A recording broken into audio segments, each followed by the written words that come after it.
Hello, Eagle fans, and welcome to the McDonald's Weekly Coaches Show. I'm here with Coach Stephen Fitzhugh, and we're going to talk a little bit about Eagle football as we look forward to Week 1 of the 2024 season. And, of course, traditionally before Week 1, you play in the Bayou Jam. And so we went to the Bayou Jam on Friday and braved the weather a little bit and your guys got out there. It was nice to be at Malone Stadium this year. I had a great time at the Jam watching the team play. So a couple things that I want to ask you about. How do you feel like our team did? I mean, was it 37-0? I think so. Yeah, I think we took some steps forward from the scrimmage. I mean, that's our goal every week is to improve just a little bit each and every day, every week. I mean, and game day is test day to see if you have improved on things you need to improve on. And so, two different type teams and Captain Shreve from the scrimmage to Cedar Creek that was an all-running team and never even had a pass attempt. And so, but I thought our guys defensively played better. Offensively, I thought we executed a lot better. John Turner came in very quickly at offensive line to fill in for Hunter Canal, who had a high ankle sprain, and John did well. And so, again, just it's getting all the pieces of the puzzle together, everybody clicking on the same cylinder and being on the same page. And again, I thought we took steps forward as far as the fundamentals of football. And so, again, it was a good outing to go out there and do things well. Yeah, the fundamentals of football, you make it, it seems like it's not a big deal, but it's a huge deal. And so when you have a task like facing Cedar Creek, and I think if you looked at the film or if you went to the game, you could see that it was a small roster, freshman quarterback. They just don't seem like the caliber team that Captain Shreve was, as you mentioned. So keeping your guys focused, giving them an assignment or a test, to make sure that they pass during a game like that's important. Do you think I'll just tell you this, I thought our running backs had a great game. Our running back core and our offensive line did a great job of opening everything up for those guys. So do you feel like your guys passed the test? I think they had a good outing. Cedar Creek was a young football team. I think they started, 2 or 3 eighth graders, several freshmen, and just a young team. But, again, regardless of who we are playing against, whether it's a young team or an all-senior team, the fundamentals of doing what we're supposed to do, taking care of the football, catching the football, that was the thing. We had no drops, no turnovers. And so those are things that fundamentals of the game that it's, each player taking care of the football. And so, again, those are the things that I thought we did a very good job of. And our communication was much better amongst players on the field, each one relaying assignments to each other. And so again, I thought, overall we did take that step forward that we needed to.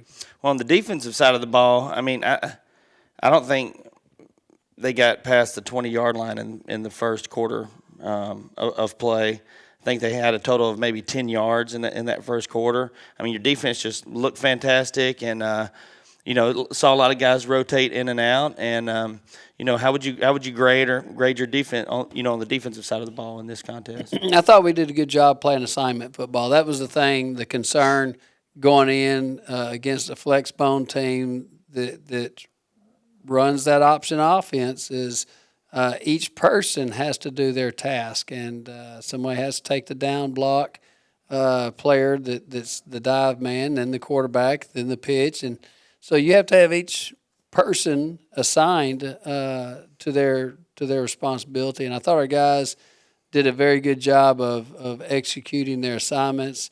Defensive line, started off playing high. I think they got a little bit better as the game went on and kept their pads lower and got hands on the offensive linemen and stuff like that. And so, again, it was a good day to go out there and people execute and not give up the big play and stuff like that, because that's what it comes down to is having all 11 people on the same page where, again, somebody doesn't miss their assignment and all of a sudden it turns into a huge, huge play for the other team. Yeah, so, at 37-0, I thought it was a good showing. Watching your guys out there play, I thought you learned a lot, even as a fan, watching the team. But one thing that it doesn't matter who you play, the field dimensions are the same. and our kicker was hammered into the end zone every time, and I think that created a lot of problems for Cedar Creek early in the game. But he was consistently driving the ball deep, made a field goal, and so I thought from a special teams perspective, it was a good game. We did miss an extra point, so I don't know what happened on that. I think he had it didn't get all the way up on the tee or something. But I thought special teams. He didn't even use a tee on the turf. Oh yeah, that's right, no tee. Yeah, he just couldn't get it. But vertical. he will use one this week because we're playing on grass. So. Yeah. Okay. But no, Gavin had a great game, and yes, I tell you what, when you have a kicker that can put it in the end zone, that is just so valuable. That's a weapon that people just do not realize, because again, so often, teams sky kick to try to keep their opponent at the 30, 35-yard line. We have done that in the past. But when you can pin them at the 20 to start every drive, field possession is huge in high school football. Well, that one he had, it checked up right at the one. I mean, that was great. That can create problems. Yeah, took that crazy bounce. And that was great. All right, so I love your dedication to football and to OCS Eagle football, okay? And I pulled up the film from practice last week, and I saw a quarterback running scout team with a white jersey on. I said, who is that that's got that white jersey on? He's a pretty slow guy, wasn't he? I noticed that guy was really slow. I thought you did a good job running the scout team offense. I do have a question, though, because there's one play where you turn around and And we missed the block, and Stacy kills me. That's it. Yeah. I wasn't real happy with our lineman on that particular play, but that was something that when we played Catholic Point Capee in the Dome in 2019, we had never faced a Flexbone High School football team, and of course Harding, where my kids play, Grant was playing quarterback at that time up there, and I was like, okay, engulf me into the Flexbone offense. And after listening to everything and the checks at the line and the different reads of sometimes it's a tackle and the end, sometimes it's just the end. And I said, okay, I'm not going to be able to get a freshman to do this in just a couple of days. And so I said at that time, I'll be the Flexbone quarterback. But as slow as I was last week, I did start training Tristan, it's on that second day to go. There were times that the read – quarterback could have beat them on the edge, but he was so slow that he couldn't do it. So I started working with Tristan Raymond to try to get some quarterback speed in there the next day. Well, I thought you did a great job. Even though you took a hit, you got hit with paintballs last week, and then you got tackled by a 250-pound defensive end. So, yeah. But looking forward, I do appreciate that. As a coach, getting in there with your players. But looking ahead, we've got Caldwell this week. It's not going to be a Flexbone offense.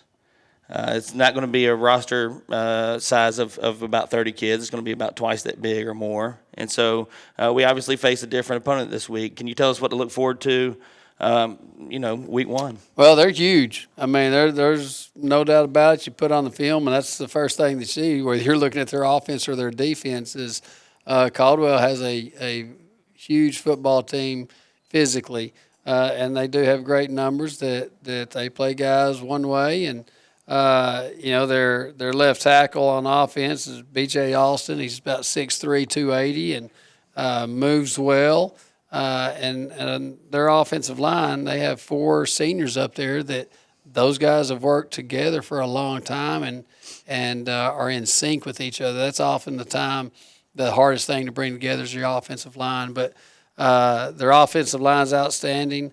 Their quarterback, Sutherland, does a great job, has several good receivers that he can throw to. That they got 4 guys that they mix it around to, 2 tall receivers in Kyron Williams and Zay Brown. And those guys have good speed, great receivers. And then both of their running backs, QJ Donald and then Case Abrams, those guys, one will be in the backfield and the other one will line up as a slot receiver, and they do a great job. QJ's a little bit more shifty and quick, and then Abrams is just, a football player, kind of like Zach White was for us last year. You line him up wherever you want to, and he's going to get it done, and hard-nosed kid. And so Offensively, they're doing a great job spreading it between the run and pass. I mean, they're about 50-50 in their 2 outings in preseason that they can run and pass, whichever one they need. And then defensively, their D-line is probably they may be one of the biggest that we will see this year. I mean, and so they're a big D-line. Linebacker Cooper Williams is the senior that I think heads up that group, and then a secondary of guys that can run. And so, they're, like I say, it's a great test right off the bat for us. Yeah, and go play on the road, like you mentioned, play on a grass surface. Have we ever played Caldwell before?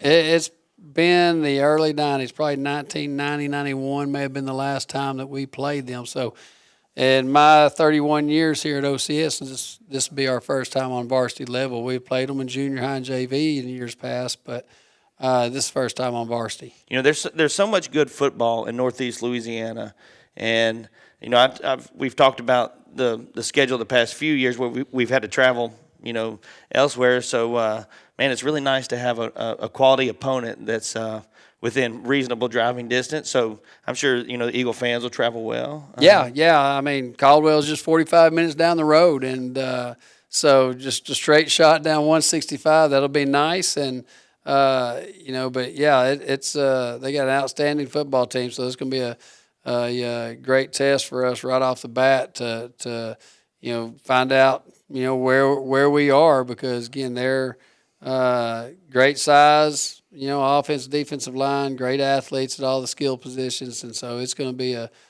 battle from the get-go. We also know they their coach is a good human being, a quality guy. Guy. That's right. In Cleo Head. So have you had a chance to talk to Cleo? Yeah, we have. We've talked and visited and everything, and Cleo's doing a great job there. Last year as a first-year head coach there, immediately turned things around. They won a playoff game, hosted a home playoff game, and so those are some things that had not happened there for a while, and Cleo went in and immediately turned things around and is doing a great job there. Okay, so Labor Day was yesterday, as of this recording. I don't know when it'll be published, but as of the recording, Labor Day was yesterday. What'd you guys do to prepare for the week on the day off from school? Well, we always labor on Labor Day. That's one thing that we're going to do. But we got up here about 8 o'clock in the morning, had to lift, had film session, and then went out and got on the field and went through regular practice and did our 24 100s in conditioning. Mm-hmm. We had a few extra that we had to do, but just getting things started for the week. And it was nice for the kids to be able to go home early that day. I mean, we got out of here probably about 11:30ish, and so but yeah, just getting everything installed and getting ready for this week. All right. Well, you heard it here, Eagle fans. Friday night, 7 o'clock. I think it's called Spartan Stadium. I could be wrong, but we'll be down in Columbia, Louisiana at Caldwell Parish for week 1 of the Eagles 2024 season. I'm Daniel Kirkendall. I'm here with head coach Stephen Fitzhugh, and we'll do this again next week. But until then, go Eagles.